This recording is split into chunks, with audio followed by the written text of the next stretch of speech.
Hi hello ನಮಸ್ತೆ welcome back to Vidya vlogs. ಇವತ್ತು ಈ ವಿಡಿಯೋ ಬಂದು ಬಾಣಂತಿಯರಿಗೆ ಸ್ಪೆಷಲ್ ಆಗಿ ಅಂತಲೇ ಮಾಡ್ತಾ ಇದ್ದೀನಿ. ಯಾಕಂದ್ರೆ ಬಾಣಂತನ ಮುಗಿಸ್ಕೊಂಡು ಎರಡೂವರೆ ತಿಂಗಳ ಆದ್ಮೇಲೆ ಮಾಡೋ ಮದ್ದು ಇದೆಯಲ್ಲ, ಸೊ ಅದೇ ಇದು. ಈ ಬಾಣಂತಿ ಮದ್ದು ಹೇಗ್ ಮಾಡೋದು ಅಂತ ಡೀಟೇಲ್ ಆಗಿ ಈ ವಿಡಿಯೋದಲ್ಲಿ ನೋಡ್ಬೋದು. ಇಲ್ಲಿ ಕೊತ್ತಂಬರಿ ಬೀಜ 100 ಗ್ರಾಮು, ಹಾಗೆ ಜೀರಿಗೆ 100 ಗ್ರಾಮು, ಮೆಂತ್ಯ 100 ಗ್ರಾಮು, ಸಬ್ಸಿಗೆ ಬೀಜ ಅಂತ ಬರುತ್ತೆ ಅದು 50 ಗ್ರಾಮ್, ಆಮೇಲೆ ಓಮ 50 ಗ್ರಾಮ್, ಕರಿಮೆಣಸು 50 ಗ್ರಾಮ್ ತಗೋಬೇಕು. ಈ ಮದ್ದು ಮಾಡ್ಬೇಕು ಅಂತ ಆದಾಗ ಮೇನ್ ಆಗಿ ಇಂಗ್ರೀಡಿಯೆಂಟ್ಸ್ ಅಲ್ವಾ, ಸೊ ಈ ಐಟಮ್ಸ್ ಎಲ್ಲ ತಗೋಬೇಕಾದ್ರೆ ಕರೆಕ್ಟ್ ಆಗಿ ಇಷ್ಟೇ ಮೆಜರ್ ಅಲ್ಲಿ ತಗೋಬೇಕು. ಒಂದು ಚೂರು ಐಟಮ್ ಆಚೆ ಈಚೆ ಆದ್ರೂನು ಕಹಿ ಬರೋದು, ಇಲ್ಲಾಂದ್ರೆ ಟೇಸ್ಟ್ ಡಿಫ್ರೆಂಟ್ ಆಗಿ ಬರೋದೆಲ್ಲ ಆಗುತ್ತೆ. ಸೊ ಹಾಗಾಗಿ ಎಕ್ಸಾಕ್ಟ್ ಮೆಜರ್ಮೆಂಟ್ ಅಲ್ಲಿ ತಗೊಂಡು ಮಾಡ್ಕೋಬಹುದು. ಇನ್ನು ಈ ಐಟಮ್ಸ್ನೆಲ್ಲ ಒಂದು ಪಾತ್ರೆಗೆ ಹಾಕೊಂಡು ನೀಟಾಗಿ ತೊಳ್ಕೋಬೇಕು. ಯಾಕಂದ್ರೆ ಈ ಮದ್ದು ಮಾಡೋದೇ ಬಾಣಂತಿ ಆರೋಗ್ಯಕ್ಕೋಸ್ಕರ ಅಲ್ವಾ, ಸೊ ಹಾಗಾಗಿ ನೀಟಾಗಿ ಫಸ್ಟಿಗೆ ಒಂದ್ 2-3 ಸಲ ತೊಳ್ಕೊಂಡು ಅದ್ರಲ್ಲಿರೋ ಮಣ್ಣಿನ ಅಂಶ ಎಲ್ಲ ತಕ್ಕೋಬೇಕು. ಇಡೀ ಮದ್ದು ಮಾಡೋದ್ರಲ್ಲಿ ಈ ಐಟಮ್ಸ್ ಗಳೇ ಮೇನ್ ಆಗಿರ್ತವೆ. ಸೊ ಹಾಗಾಗಿ ಇದ್ರ ಮೇಲೆ ಕಾಳಜಿ ತುಂಬಾನೇ ಆಗಿರ್ಬೇಕು. ಈ ಐಟಮ್ಸ್ನೆಲ್ಲ ಮೇನ್ ಆಗಿ ಪುಡಿ ಮಾಡ್ಕೋಬೇಕಾಗಿರುತ್ತೆ. ಸೊ ಹಾಗಾಗಿ ಇಲ್ಲಿ ತೊಳೆದು ನೀಟಾಗಿ ಒಣ ಹಾಕ್ಬೇಕು. ನಾವಿಲ್ಲಿ ನ್ಯೂಸ್ ಪೇಪರ್ ಅಲ್ಲಿ ಇದನ್ನೆಲ್ಲ ನೀಟಾಗಿ ಬಿಡಿಸ್ಕೊಂಡು ಒಣಗಕ್ಕೆ ಇಡ್ತಾ ಇದ್ದೀವಿ. ಒಂದೊಳ್ಳೆ ಬಿಸಿಲು ಬಂದ್ರೆ 1 ದಿವಸದ ಬಿಸಿಲು ಇದಕ್ಕೆ ಸಾಕಾಗುತ್ತೆ, ಇಲ್ಲ ಅಂದ್ರೆ 2 ದಿವಸ ಒಣಗಿಸಿ. ಇನ್ನು ಇದನ್ನ ಒಣಗ್ಸಕ್ಕೆ ಇಡ್ಬೇಕಾದ್ರೆ ಒಂದ್ 4 ಎಸಳು ಬೆಳ್ಳುಳ್ಳಿನೂ ಹಾಕೋಬೇಕು. ಯಾಕಂದ್ರೆ ಇದು ಬಾಣಂತಿಗೋಸ್ಕರ ಮಾಡ್ತಿರೋದ್ರಿಂದ ಇದಕ್ಕೆ ಕಣ್ಣಾಗಬಾರ್ದು ಅನ್ನೋ ದೃಷ್ಟಿಯಲ್ಲಿ. ಇನ್ನು ಈ ಪದಾರ್ಥನೆಲ್ಲ ಹೊರಗಡೆ ಇಡೋದ್ರಿಂದ ಅದ್ರ ಮೇಲೆ ಧೂಳಾಗುತ್ತಲ್ಲ, ಸೊ ಅದಕ್ಕೋಸ್ಕರ ಕಾಟನ್ ಬಟ್ಟೆನ ಮೇಲ್ಗಡೆ ಹಾಕಿ ಅದ್ರ ಮೇಲೆ ಒಂದು ಕಬ್ಬಿಣದ ಚೂರ್ನ ಇಟ್ಟು ಹಾಗೆ ಒಣಗಕ್ಕೆ ಇಡ್ತಾ ಇದ್ದೀವಿ. ಈ ಐಟಮ್ಸ್ನೆಲ್ಲ ಯಾವುದೇ ಕಾರಣಕ್ಕೂ ನಾವು ಡ್ರೈ ರೋಸ್ಟ್ ನ ಮಾಡ್ಕೋಬಾರ್ದು. ಯಾಕಂದ್ರೆ ಅದ್ರಲ್ಲಿರೋ ಸತ್ವ ಎಲ್ಲ ಹೋಗ್ಬಿಡುತ್ತೆ. ಸೊ ಹಾಗಾಗಿ ಇದನ್ನ ನೀಟಾಗಿ ಬಿಸಿಲಲ್ಲೇ ಒಣಗಿಸಿ ತರಬೇಕು. ಇನ್ನು ಒಣಗಿಸಿಟ್ಟಿರೋ ಈ ಪದಾರ್ಥಗಳಿಗೆ 150 ಗ್ರಾಮ್ ಗಸಗಸೆನ ಆಡ್ ಮಾಡ್ಕೋಬೇಕು. ಇನ್ನು ಇದಿಷ್ಟು ಪದಾರ್ಥಗಳನ್ನ ಮಿಕ್ಸಿ ಜಾರಿಗೆ ಹಾಕೊಂಡು ನೀಟಾಗಿ ಪುಡಿ ಮಾಡ್ಕೋಬೇಕು. ಇದು ಎಷ್ಟು ಫೈನ್ ಪೌಡರ್ ಆಗುತ್ತೆ ನೋಡಿ, ಅಷ್ಟು ಒಳ್ಳೇದು. ಹಾಗಂತ ಇದನ್ನ ಜರಡಿ ಮಾಡೋದು ಆತರ ಏನು ಬೇಕಾಗಿಲ್ಲ. ಇದಿಷ್ಟು ಒಂದ್ ಪ್ರೊಸೆಸ್ ಆದ್ರೆ ಇನ್ನು ನೆಕ್ಸ್ಟಿಗೆ ಅರ್ಧ ಕೆಜಿ ಬಾದಾಮಿನ ತಗೊಂಡು ಅದ್ರ ಸಿಪ್ಪೆನೆಲ್ಲ ಸುಳಿಬೇಕು. ಸೊ ಹಾಗಾಗಿ ಇದು ಸುಲಭ ಪ್ರೊಸೆಸ್ ಅಂತ ಹೇಳ್ಬಿಟ್ಟು ಬಿಸಿ ನೀರ್ನ ಕಾಯಕ್ಕಿಟ್ಟು ಅದಕ್ಕೆ ಬಾದಾಮಿನ ಹಾಕಿ 1-2 ನಿಮಿಷ ಕುದಿಸ್ಕೊಂಡು ಅದಾದ್ಮೇಲೆ ನೀಟಾಗಿ ಈ ತರ ಸಿಪ್ಪೆನ ಸುಳ್ಕೋಬಹುದು. ಇನ್ನು ನಾವು ಮುಂಚಿನ ದಿವಸ ನೆನೆ ಹಾಕಿ ಕೂಡ ಈ ಬಾದಾಮಿನ ಈ ತರ ಸಿಪ್ಪೆನ ಸುಳಿಬಹುದು. ಆದ್ರೆ ಇದು ಸ್ವಲ್ಪ ಕಷ್ಟ ಆಗಿರೋದ್ರಿಂದ ಈ ತರ ಮಾಡಿದ್ರೆ ಸುಲಭ ಆಗುತ್ತೆ. ಇನ್ನು ಅರ್ಧ ಕೆಜಿಯಷ್ಟು ಗೋಡಂಬಿನೂ ತಗೋಬೇಕು. ಬಾದಾಮಿ ಮತ್ತೆ ಗೋಡಂಬಿ ಸೇಮ್ ಕ್ವಾಂಟಿಟಿಲಿ ಇರ್ಬೇಕು ಅಂತ ಏನೂ ಇಲ್ಲ, ಆದ್ರೆ ಇಲ್ಲಿ ಹೆಲ್ತಿಗೋಸ್ಕರ ಸೇಮ್ ಕ್ವಾಂಟಿಟಿಲಿ ತಗೊಂಡಿದೀವಿ. ಇನ್ನು ನೆಕ್ಸ್ಟ್ ಐಟಮ್ ಬಂದು ಬೆಳ್ತಿಗೆ ಅಕ್ಕಿ. ಈ ಬೆಳ್ತಿಗೆ ಅಕ್ಕಿನ 1/4 ಕೆಜಿಯಷ್ಟು ಮುಂಚಿನ ದಿವಸನೇ ನೆನೆ ಹಾಕ್ಬೇಕು. ಅದಾದ್ಮೇಲೆ ಒಂದ್ ಚಿಟಿಕೆಯಷ್ಟು ಉಪ್ಪನ್ನ ಹಾಕಿ ನೀಟಾಗಿ ನೀರ್ ದೋಸೆಗೆ ರುಬ್ತೀವಲ್ಲ, ಸೊ ಹಾಗೆ ನೈಸ್ ಆಗಿ ರುಬ್ಕೋಬೇಕು. ಇದನ್ನ ಎಷ್ಟು ತೆಳ್ಳಗ್ ಬೇಕಾದ್ರೂ ರುಬ್ಕೋಬಹುದು. ನೀಟಾಗಿ ರುಬ್ಬಿದ್ದೆಲ್ಲ ಆದ್ಮೇಲೆ ಅದನ್ನ ಒಂದ್ ಪಾತ್ರೆಗೆ ಹಾಕೊಳ್ಳಿ. ಇಲ್ಲಿ ಒಂದೊಂದಾಗಿ ಐಟಮ್ ನ ನಾವು ರೆಡಿ ಮಾಡ್ಕೋಬೇಕು. ಸೊ ಹಾಗಾಗಿ ಒಂದೊಂದೇ ರೆಡಿ ಮಾಡ್ಕೊಂಡು ಎಲ್ಲಾನು ನೀಟಾಗಿ ಜೋಡಿಸ್ಕೊಳ್ಳಿ. ನೆಕ್ಸ್ಟಿಗೆ ಒಂದ್ ಬಾಣ್ಲಿಲಿ ಒಂದ್ 1/4 ಕೆಜಿಯಷ್ಟು ಅವಲಕ್ಕಿನ ಹಾಕೊಂಡು ಈ ತರ ಡ್ರೈ ರೋಸ್ಟ್ ಮಾಡ್ಬೇಕು. ಈ ತರ ಮಾಡೋದ್ರಿಂದ ಅವಲಕ್ಕಿ ತುಂಬಾ ದಿವಸ ಹಾಗೆ ಡ್ರೈ ಆಗಿ ಉಳ್ಕೊಳ್ಳುತ್ತೆ. ಒಂದೇ ಸಲಕ್ಕೆ ನಿಮಗೆ ಡ್ರೈ ಮಾಡಕ್ ಆಗಿಲ್ಲ ಅಂದ್ರೆ ಸ್ವಲ್ಪ ಸ್ವಲ್ಪನೇ ಅವಲಕ್ಕಿನ ಹಾಕೊಂಡು 1-2 ಸಲ ಈ ತರ ರೋಸ್ಟ್ ಮಾಡ್ಕೊಳ್ಳಿ. ಈ ಬಾಣಂತಿ ಮದ್ದು ಮಾಡ್ಬೇಕಾದ್ರೆ ಅವಲಕ್ಕಿ ತುಂಬಾನೇ ಇಂಪಾರ್ಟೆಂಟ್. ಸೊ ಹಾಗಾಗಿ ಅದನ್ನ ನೀಟಾಗಿ ಲೋ ಫ್ಲೇಮ್ ಅಲ್ಲೇ ನಾವು ಹುರ್ಕೋಬೇಕು. ಇಲ್ಲ ಅಂದ್ರೆ ಅದು ತಳ ಹಿಡಿಯೋದು ಆ ತರ ಎಲ್ಲ ಆಗುತ್ತೆ. ಇದನ್ನ ಯಾವುದೇ ಕಾರಣಕ್ಕೂ ನಾವು ಸೀದಿಸಬಾರ್ದು.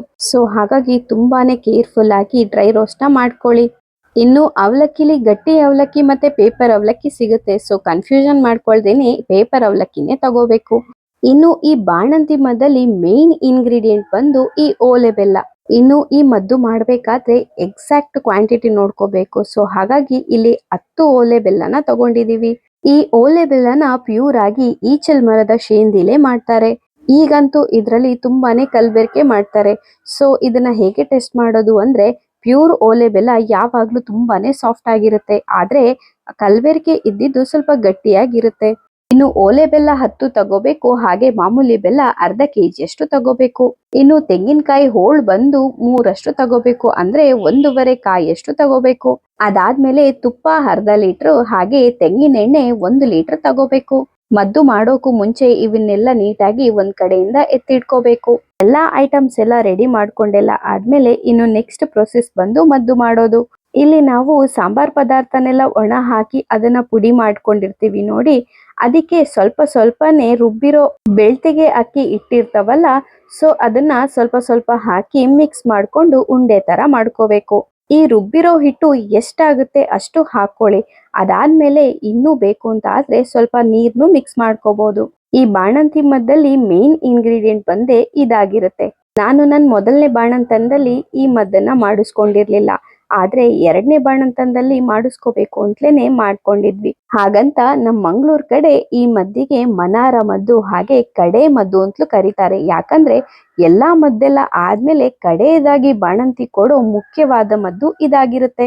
ಇನ್ನು ಈ ಮದ್ದು ತಿನ್ನೋದ್ರಿಂದ ಬಾಣಂತಿಗೆ ಶಕ್ತಿ ಹಾಗೆ ಮಗುವಿಗೆ ಬೇಕಾಗಿರುವಷ್ಟು ಹಾಲು ಎಲ್ಲಾನು ಸಿಗುತ್ತೆ. ಅದಷ್ಟೇ ಅಲ್ಲದೆ ಬಾಣಂತಿಗೆ ಡೈಜೆಷನ್ ಸಿಸ್ಟಮ್ ತುಂಬಾನೇ ಸ್ಲೋ ಆಗಿರುತ್ತೆ. ಸೊ ಈ ಮದ್ದು ತಿನ್ನೋದ್ರಿಂದ ಡೈಜೆಷನ್ಗೂ ಒಳ್ಳೇದು ಹಾಗೆ ಮಗುವಿನ ಆರೋಗ್ಯಕ್ಕೂ ಕೂಡ ಒಳ್ಳೇದು. ಇನ್ನು ಒಂದ್ ಕಡೆಯಿಂದ ಅವೆಲ್ಲ ರೆಡಿ ಆದ್ಮೇಲೆ ನೆಕ್ಸ್ಟ್ ಪ್ರೊಸೆಸ್ ಫೈನಲ್ ಪ್ರೊಸೆಸ್. ಇಲ್ಲಿ ನಾವು ಈ ಔಷಧಿನ ಮಾಡೋದಕ್ಕೋಸ್ಕರ ಕಬ್ಬಿಣದ ಬಾಂಡ್ಲಿನ ತಗೊಂಡಿದೀವಿ. ಅದಾದ್ಮೇಲೆ 1 ಲೀಟರ್ ತೆಂಗಿನ ಎಣ್ಣೆ ಇದೆಯಲ್ಲ, ಸೊ ಅಷ್ಟೂನು ತಗೊಂಡಿದೀವಿ. 1 ಲೀಟರ್ ಅಷ್ಟು ತೆಂಗಿನ ಎಣ್ಣೆನ ಚೆನ್ನಾಗಿ ಕುದಿಸ್ಕೋಬೇಕು. ಅದಾದ್ಮೇಲೆ ಅದರಲ್ಲಿರೋ ಜಿಡ್ಡಿನ ಅಂಶನ ತಕ್ಕೋಬೇಕು. ಇನ್ನು ಒಂದ್ ಕಡೆಯಿಂದ ಎಣ್ಣೆ ಕಾಯ್ತಾ ಇದ್ದಾಗೆ ಇಲ್ಲಿ ನಾವು ಮಸಾಲಾನೆಲ್ಲ ನೀಟಾಗಿ ಉಂಡೆ ಮಾಡ್ಕೋಬೇಕು. ಸೇಮ್ ನಾವು ಚಪಾತಿ ಹಿಟ್ಟಿ ಕಲಿಸ್ಕೋತೀವಲ್ಲ, ಸೊ ಅದೇ ರೀತಿಲಿ ಕಲಿಸ್ಕೋಬೇಕು. ಅದಾದ್ಮೇಲೆ ಒಂದು ಈ ತರ ತೂತಾಗಿರೋ ಸೌಟ್ ಇರುತ್ತೆ, ಇಲ್ಲಾಂದ್ರೆ ಸಾರ್ನಡ್ಡೆ ಅಂತ ಹೇಳ್ತಾರೆ. ಅದ್ರಲ್ಲಿ ನೀಟಾಗಿ ಈ ತರ ಸಾರಿಸ್ಕೊಂಡು ಚಿಕ್ಕ ಚಿಕ್ಕದಾಗಿ ಬೂಂದಿ ಕಾಳ್ ತರ, ಅಂದ್ರೆ ಸ್ವಲ್ಪ ಉದ್ದಕ್ಕಿರೋ ತರ ಈ ತರ ಮಾಡ್ಕೋಬೇಕು. ಈ ಮದ್ದು ಮಾಡ್ಬೇಕಾದ್ರೆ ತುಂಬಾನೇ ಟೈಮ್ ಆಗೋದು ಇದೊಂದೇ ವಿಷಯಕ್ಕೆ. ಯಾಕಂದ್ರೆ ಇಷ್ಟು ಐಟಮ್ನು ನಿಧಾನಕ್ಕೆ ಬಿಡ್ಕೋಬೇಕಲ್ಲ, ಸೊ ಹಾಗಾಗಿ ಸ್ವಲ್ಪ ಟೈಮ್ ಜಾಸ್ತಿನೇ ಹಿಡಿಯುತ್ತೆ. ಅದಷ್ಟೇ ಅಲ್ಲ, ನಾವ್ ಈ ತರ ಮಾಡ್ಕೋಬೇಕಾದ್ರೆ ಲೂರಿನ ಸ್ವಲ್ಪ ಲೋ ಫ್ಲೇಮ್ ಅಲ್ಲೇ ಇಟ್ಕೋಬೇಕು. ಇಲ್ಲ ಅಂದ್ರೆ ಅದು ಎಣ್ಣೆ ಬಂದು ಮೈಗಾರುತ್ತಲ್ಲ, ಸೊ ಆಗ ತುಂಬಾನೇ ಪ್ರಾಬ್ಲಮ್ ಆಗುತ್ತೆ. ಅದಕ್ಕೆ ಸ್ವಲ್ಪ ಕೇರ್ಫುಲ್ ಆಗಿ ಮಾಡ್ಬೇಕು. ಇನ್ನು ನಾನಿಲ್ಲಿ ಈ ತರ ಮಾಡ್ತಾ ಇದ್ರೆ ನಮ್ಮಮ್ಮ ನನಗ್ ಸ್ವಲ್ಪ ಹೆಲ್ಪ್ ಆಗ್ಲಿ ಅಂತ ಚಿಕ್ಕ ಚಿಕ್ಕದಾಗಿ ಮಾಡಿ ಅದಕ್ಕೆ ಹಾಗೆ ಬಿಡ್ತಾ ಇದ್ರು. ಇನ್ನು ಒಬ್ರು ಈ ಪ್ರೊಸೆಸ್ ಮಾಡ್ತಾ ಇರ್ಬೇಕಾದ್ರೆ ಇಲ್ಲಿ ತಳ ಹಿಡಿದಾಗೆ ಅದನ್ನ ಕೈ ಆಡಿಸ್ತಾ ಇರ್ಬೇಕು. ನಾವಂತೂ ಈ ಮದ್ದನ್ನ ಮಾಡಕ್ಕೆ ಮಧ್ಯಾಹ್ನ 2 ಗಂಟೆಗೆ ಸ್ಟಾರ್ಟ್ ಮಾಡಿದೀವಿ. ಹಾಗೆ ಇದು ಮುಗಿಯೋಷ್ಟ್ರಲ್ಲಿ ಮಧ್ಯರಾತ್ರಿ 1 ಗಂಟೆ ಆಗಿತ್ತು. ಮಸಾಲಾ ಪದಾರ್ಥನೆಲ್ಲ ಮುಂಚೆನೆ ನಾವು ಒಣಗಿಸಿ ಎಲ್ಲ ಇಟ್ಕೊಂಡ್ರು ನೆಕ್ಸ್ಟ್ ಪ್ರೊಸೆಸ್ ಇದೆಯಲ್ಲ ಅದಕ್ಕೆಲ್ಲ ತುಂಬಾನೇ ಟೈಮ್ ಹಿಡಿಯುತ್ತೆ. ಇದೊಂಥರ ಲಾಂಗ್ ಪ್ರೊಸೆಸ್ ಅಂತಲೇ ಹೇಳ್ಬೋದು. ಆದ್ರೆ ನಾವು ಈ ಮದ್ದನ್ನ ಮಾಡ್ಕೊಳ್ಳೇಬೇಕು. ಯಾಕಂದ್ರೆ ಬಾಣಂತಿಯರಿಗೆ ಶಕ್ತಿ ಇರೋದೇ ಈ ಮದ್ದಿಂದ. ಈಗಿನ ನಮ್ ಆರೋಗ್ಯದ ಪದ್ಧತಿ ಯಾವುದು ಸರಿ ಇಲ್ಲ. ಸೊ ಹಾಗಾಗಿ ಹಿಂದಿನ ಆರೋಗ್ಯ ಪದ್ಧತಿಲಿ ಸ್ವಲ್ಪನಾದ್ರೂ ಅನುಸರಿಸೋಣ ಅಂತ ಹೇಳಿ ಈ ಮದ್ದನ್ನ ಮಾಡ್ಕೋಬೇಕು. ನೋಡಿ, ಈ ಕಲರ್ಗೆ ಟರ್ನ್ ಆದ್ರೆ ಸಾಕು, ಅದನ್ನ ಎತ್ತಿಟ್ಕೋಬೇಕು.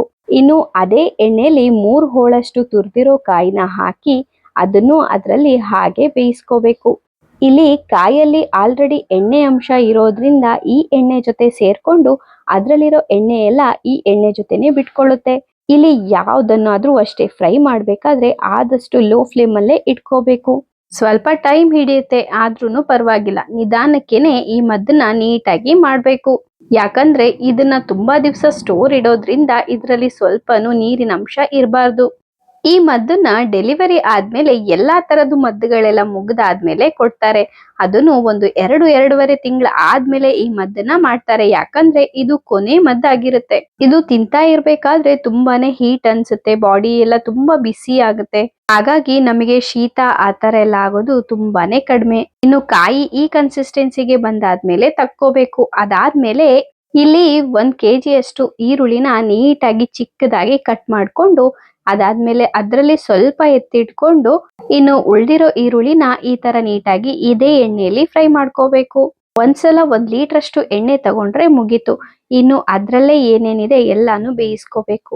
ಈರುಳ್ಳಿನೂ ಅಷ್ಟೇ ಲೋ ಫ್ಲೇಮ್ ಅಲ್ಲೇ ನೀಟಾಗಿ ಬೇಯಿಸ್ಕೋಬೇಕು. ಅದು ಕಲರ್ ಟರ್ನ್ ಆಗ್ತಾ ಬಂದಾಗೆ ಅದನ್ನ ಬೇರೆ ಪಾತ್ರೆಗೆ ಎತ್ತಿಟ್ಕೊಳ್ಳಿ. ಇನ್ನು ಒಂದೇ ಸಲ ಎಲ್ಲಾ ಈರುಳ್ಳಿನ ಫ್ರೈ ಮಾಡ್ಕೊಳಕ್ಕೆ ಆಗದೆ ಇದ್ರೆ 2 ಸಲ ಫ್ರೈ ಮಾಡ್ಕೊಳ್ಳಿ. ಇದು ಜಸ್ಟ್ ಕಲರ್ ಈ ತರ ಟರ್ನ್ ಆದ್ರೂ ಸಾಕು. ಅದನ್ನ ಒಂದ್ ಪ್ಲೇಟಿಗೆ ಹಾಕಿಡಿ. ಇನ್ನು ನೆಕ್ಸ್ಟ್ ಉಳ್ದಿರೋ ಎಣ್ಣೆಲಿ ಸ್ವಲ್ಪ ಎಣ್ಣೆನ ಬೇಕಾದ್ರೆ ನೀವು ಮೈ ಕೈಗೆಲ್ಲ ಹಚ್ಚಕ್ಕೆ ಅಂತ ಎತ್ತಿಡ್ಬೋದು. ಯಾಕಂದ್ರೆ ಇದು ಮದ್ದು ಮಾಡಿರೋ ಎಣ್ಣೆ ಆಗಿರೋದ್ರಿಂದ ಇದರಲ್ಲಿ ಶಕ್ತಿ ತುಂಬಾನೇ ಇರುತ್ತೆ. ಇನ್ನು ಬಾಣಂತಿ ಇದನ್ನ ಹಚ್ಕೊಂಡು ಸ್ನಾನ ಮಾಡೋದ್ರಿಂದ ಮೈ ಕೈಗೆಲ್ಲ ತುಂಬಾನೇ ಗಟ್ಟಿ ಅಂತ ಹೇಳ್ತಾರೆ. ಇವಿಷ್ಟು ಎಲ್ಲ ಆದ್ಮೇಲೆ ಇನ್ನು ಉಳ್ದಿರೋ 1/2 ಲೀಟರ್ ತುಪ್ಪದಷ್ಟು ಅದನ್ನ ಈ ಎಣ್ಣೆ ಜೊತೆಗೇನೆ ಮಿಕ್ಸ್ ಮಾಡ್ಕೋಬೇಕು. ಅದು ಎಣ್ಣೆ ಜೊತೆ ನೀಟಾಗಿ ಮಿಕ್ಸ್ ಎಲ್ಲ ಆದ್ಮೇಲೆ ಇನ್ನು ಬಜ್ಜಿ ಬೇಯಿಸೋದಕ್ಕೆ ಅಂತ ಹೇಳ್ಬಿಟ್ಟು ಒಂದು ಜರಡಿನ ಯೂಸ್ ಮಾಡ್ತಾರಲ್ಲ, ಆ ತರ ಒಂದು ಜರಡಿನ ತಗೊಳ್ಳಿ. ಇದು ಯಾಕೆ ತಗೊಳ್ಳೋದು ಅಂತ ಅಂದ್ರೆ ಒಂದೇ ಸಲ ಎಲ್ಲಾನು ಫ್ರೈ ಮಾಡ್ಕೋಬಹುದು. ಒಂದ್ ವೇಳೆ ಡೈರೆಕ್ಟ್ ಆಗಿ ಎಣ್ಣೆಗೆ ಹಾಕಿದ್ರೆ ಅದು ಸೀದೋಗೋ ಚಾನ್ಸಸ್ ತುಂಬಾನೇ ಇದೆ. ಸೊ ಹಾಗಾಗಿ ಗೋಡಂಬಿನ ಈ ತರ ಒಂದ್ ಜರಡಿಗೆ ಹಾಕಿ ಈ ತರ ಎಣ್ಣೆಗೆ ಜಸ್ಟ್ ಡಿಪ್ ಮಾಡಿದ್ರೆ ಸಾಕು, ಅದು ಅಲ್ಲೇ ನೀಟಾಗಿ ಫ್ರೈ ಆಗುತ್ತೆ. ಎಣ್ಣೆ ಇಲ್ಲಿ ಸ್ವಲ್ಪ ಜಾಸ್ತಿ ಕಾದಿರೋದ್ರಿಂದ ನೀವು ಈ ತರ ಮಾಡಿದ್ರೆ ಬೆಸ್ಟ್. ಯಾಕಂದ್ರೆ ಇದು ಸೀದೋಗಲ್ಲ, ಸೀದೋದ್ರೆ ಅದ್ರ ಟೇಸ್ಟ್ ಎಲ್ಲ ಚೇಂಜ್ ಆಗುತ್ತಲ್ಲ. ಸೊ ಹಾಗಾಗಿ ನಾನಿಲ್ಲಿ ಗೋಡಂಬಿನ ಈ ತರ ಜರಡಿಗೆ ಹಾಕಿ ಅದರಿಂದ ನಾನು ಫ್ರೈ ಮಾಡ್ಕೊತಾ ಇದ್ದೀನಿ. ಇನ್ನು ಗೋಡಂಬಿ ಎಲ್ಲ ಫ್ರೈ ಆದ್ಮೇಲೆ ಬಾದಾಮಿನ ತಗೋತಾ ಇದ್ದೀನಿ. ಈ ಬಾದಾಮಿಲಿ ಸ್ವಲ್ಪ ನೀರಿನ ಅಂಶ ಜಾಸ್ತಿ ಇರುತ್ತೆ, ಇದನ್ನ ನೀವು ನೀಟಾಗಿ ಫ್ರೈ ಮಾಡ್ಕೋಬೇಕು. ಇಲ್ಲಾಂದ್ರೆ ಅದು ಅಷ್ಟೊಂದು ಗಟ್ಟಿ ಗರಿ ಅಂತ ಅನ್ಸೋದಿಲ್ಲ. ಇಲ್ಲಿ ಎಲ್ಲಾ ಇಂಗ್ರೀಡಿಯೆಂಟ್ಸು ಅಷ್ಟೇ, ನೀವು ನೀಟಾಗಿ ಎಣ್ಣೆಯಲ್ಲಿ ಫ್ರೈ ಮಾಡ್ಕೋಬೇಕು. ಇಲ್ಲಾಂದ್ರೆ ಅದ್ರ ತೇವ ಹಾಗೆ ಇರುತ್ತೆ. ಆಮೇಲೆ ಈ ಮದ್ದನ್ನ ಜಾಸ್ತಿ ದಿವಸ ಸ್ಟೋರ್ ಮಾಡಕ್ಕೂ ಆಗಲ್ಲ. ಆಲ್ಮೋಸ್ಟ್ ಆಲ್ ಎಲ್ಲಾ ಮದ್ದುಗಳು ಸ್ವಲ್ಪ ಕಹಿ ಇರುತ್ತೆ, ಆದ್ರೆ ಈ ಮದ್ದನ್ನ ಎಲ್ಲಾ ಬಾಣಂತಿರು ಇಷ್ಟ ಪಟ್ಕೊಂಡ್ ತಿಂತಾರೆ. ಯಾಕಂದ್ರೆ ಇದು ಸ್ವೀಟ್ ಆಗಿ ಒಂಥರ ಟೇಸ್ಟ್ ಚೆನ್ನಾಗೇನೆ ಇರುತ್ತೆ. ಇನ್ನು ಉಳ್ದಿರೋ ಸ್ವಲ್ಪ ಈರುಳ್ಳಿನ ಎತ್ತಿಟ್ಕೊಂಡಿದ್ವಲ್ಲ, ಅದನ್ನ ಇದಕ್ಕೆ ಹಾಕಿ ನೀಟಾಗಿ ಫ್ರೈ ಮಾಡ್ಕೋಬೇಕು.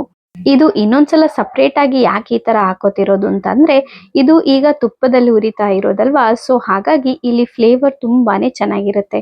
ಇಲ್ಲಿ ಈ ತರ ಈರುಳ್ಳಿನ ತುಪ್ಪದಲ್ಲಿ ಫ್ರೈ ಮಾಡೋದ್ರಿಂದ ಅದರ ಟೇಸ್ಟ್ ಅಂತೂ ತುಂಬಾನೇ ಡಿಫ್ರೆಂಟ್ ಆಗಿ ತುಂಬಾನೇ ಚೆನ್ನಾಗಿರುತ್ತೆ. ಅಂದ್ರೆ ಎಣ್ಣೆಲಿ ಕರ್ದಿರೋ ಈರುಳ್ಳಿ ಒಂಥರ ಟೇಸ್ಟ್ ಆದ್ರೆ ಈ ತುಪ್ಪದಲ್ಲಿ ಕರ್ದಿರೋ ಈರುಳ್ಳಿ ಇನ್ನೊಂದ್ ತರ ಟೇಸ್ಟ್ ಆಗಿರುತ್ತೆ. ಅದಲ್ದೆ ಇದು ಲಾಸ್ಟ್ ಪ್ರೊಸೆಸ್. ಇಲ್ಲಿ ಈರುಳ್ಳಿನ ಸಪ್ರೇಟ್ ಆಗಿ ಎತ್ತಿಟ್ಕೋಬೇಕು ಅಂತ ಇಲ್ಲ, ಅದಕ್ಕೇನೆ ಬೆಲ್ಲನ ಹಾಕಿ ಹಾಗೆ ಮಿಕ್ಸ್ ಮಾಡ್ಕೋಬೇಕು. ಇಲ್ಲಿ 10 ಓಲೆ ಬೆಲ್ಲ ಹಾಗೂ ಅರ್ಧ ಕೆಜಿಯಷ್ಟು ಮಾಮೂಲಿ ಬೆಲ್ಲನ ತಗೊಂಡಿದ್ವಲ್ಲ, ಸೊ ಅದನ್ನ ಇದ್ರ ಜೊತೆಗೇನೆ ಹಾಕಿ ಹಾಗೆ ಮಿಕ್ಸ್ ಮಾಡ್ಕೋಬೇಕು. ಇಲ್ಲಿ ಬೆಲ್ಲ ಎಲ್ಲ ಹಾಕಿದ್ಮೇಲೆ ಅದು ನೀಟಾಗಿ ಕರಗಿದ್ರೆ ಸಾಕು, ಅದು ಪಾಕ ಬರೋ ಅವಶ್ಯಕತೆ ಏನೂ ಇಲ್ಲ. ಬೆಲ್ಲ ಹಾಕಿದ್ಮೇಲೆ ನೀಟಾಗಿ ಮಿಕ್ಸ್ ಮಾಡ್ಕೋಬೇಕು. ಮಿಕ್ಸ್ ಮಾಡ್ಕೊಂಡಾಗ ಬೆಲ್ಲ ಹಾಗೆ ಕರಗೋಗುತ್ತೆ. ಈ ಓಲೆ ಬೆಲ್ಲ ಬಾಣಂತಿಯರಿಗೆ ಕೊಡೋದ್ರಿಂದ ಬ್ಲಡ್ ಎಲ್ಲ ಪ್ಯೂರಿಫೈ ಆಗುತ್ತೆ. ಅದಷ್ಟೇ ಅಲ್ಲದೆ ಇದು ತುಂಬಾನೇ ಶಕ್ತಿ ಕೊಡುತ್ತೆ. ನಮ್ ಬಾಡಿ ತುಂಬಾನೇ ಸ್ಟೇಬಲ್ ಆಗಿರುತ್ತೆ. ಯಾವುದೇ ಸೆಕೆಗಾಗ್ಲಿ ಯಾವುದೇ ಚಳಿಗಾಗ್ಲಿ ಕಾನ್ಸ್ಟೆಂಟ್ ಆಗಿ ಬಿಹೇವ್ ಮಾಡುತ್ತೆ. ಅದಷ್ಟೇ ಅಲ್ಲದೆ ನಮ್ ಬೋನ್ ಸ್ಟ್ರೆಂತಿಗಾಗ್ಲಿ ಎಲ್ಲದಕ್ಕೂ ತುಂಬಾನೇ ಯೂಸ್ಫುಲ್ ಆಗಿದೆ. ಫಸ್ಟ್ ಡೇ ಡೆಲಿವರಿ ಆದಾಗ ಈ ಓಲೆ ಬೆಲ್ಲದಲ್ಲಿ ಮಾಡಿರೋ ಮದ್ದನ್ನ ಸ್ಟಾರ್ಟ್ ಮಾಡ್ತಾರೆ. ಅದಾಗಿ ಈ 2.5 ತಿಂಗಳು ಈ ಲಾಸ್ಟ್ ಮದ್ದುವರೆಗೂ ನಮಗೆ ಯೂಸ್ ಮಾಡೋದೆಲ್ಲ ಈ ಓಲೆ ಬೆಲ್ಲನೇ. ಇದು ಎಲ್ಲಾ ಕಡೆ ಸಿಗೋದೂನು ಇಲ್ಲ. ಪರ್ಟಿಕ್ಯುಲರ್ ಆಗಿ ಕೆಲವರು ಇದನ್ನ ಮನೆಯಲ್ಲಿ ಮಾಡ್ತಾರೆ. ಸೊ ಅವ್ರ ಹತ್ರನೇ ನಾವು ಹೋಗಿ ಡೈರೆಕ್ಟ್ ಆಗಿ ಬೈ ಮಾಡ್ಬೇಕು. ಇನ್ನು ಆನ್ಲೈನ್ಗಳಲ್ಲಿ ಅಲ್ಲಿ ಇಲ್ಲಿ ಸಿಗೋ ಬೆಲ್ಲಗಳು ಯಾವ್ದು ಪರ್ಫೆಕ್ಟ್ ಆಗಿ ಇರಲ್ಲ, ಅದರಲ್ಲಿ ತುಂಬಾನೇ ಕಲಬೆರಕೆ ಆಗಿರ್ತವೆ. ಸೊ ಹಾಗಾಗಿ ನೋಡಕ್ಕೆ ಇದ್ದಿದ್ದೆಲ್ಲ ಪರ್ಫೆಕ್ಟ್ ಅಂತ ಯಾವುದೂ ಇಲ್ಲ. ನಾವು ಎಕ್ಸಾಕ್ಟ್ ಆಗಿ ಅದ್ರ ಬಗ್ಗೆ ತಿಳ್ಕೊಂಡು ಒಬ್ರಿಂದ ಒಬ್ರು ವಿಚಾರಿಸ್ಕೊಂಡು ಒಳ್ಳೆ ಬೆಲ್ಲನ ತಂದು ಮಾಡ್ಬೇಕು. ಅದಷ್ಟೇ ಅಲ್ಲ, ಈ ಓಲೆ ಬೆಲ್ಲ ಕಾಸ್ಟ್ ಕೂಡ ತುಂಬಾನೇ ಜಾಸ್ತಿ ಆಗಿರುತ್ತೆ. ಇಲ್ಲಿ ನಾವು ತರಿಸಿರೋದು 1 ಕಟ್ಟಷ್ಟು ತರಿಸಿದ್ವಿ. ಅಂದ್ರೆ 1 ಕಟ್ಟಲ್ಲಿ 24 ಬೆಲ್ಲ ಇರುತ್ತೆ. 24 ಬೆಲ್ಲಕ್ಕೆ ನಾವು ಕೊಟ್ಟಿರೋದು 3000 ರೂಪಾಯಿ. ಇನ್ನು ಬೆಲ್ಲ ಎಲ್ಲ ತುಪ್ಪ ಮತ್ತೆ ಎಣ್ಣೆ ಜೊತೆ ಕರಗಿದ್ದೆಲ್ಲ ಆದ್ಮೇಲೆ ಒಂದೊಂದೇ ಐಟಮ್ ಹಾಕಿ ಮಿಕ್ಸ್ ಮಾಡ್ಕೋಬೇಕು. ಈ ಮಿಕ್ಸ್ ಮಾಡ್ಕೋಬೇಕಾದ್ರೆ ನಾವು ಸ್ಟವ್ನ ಆಫ್ ಮಾಡಿರ್ಬೇಕು. ಬೆಲ್ಲ ಕರಗಿದ ತಕ್ಷಣ ನಾವು ಸ್ಟವ್ನ ಆಫ್ ಮಾಡ್ಕೊಂಡು ಎಲ್ಲಾ ಐಟಮ್ನ ಹಾಕಿ ಮಿಕ್ಸ್ ಮಾಡ್ಕೋಬೇಕು.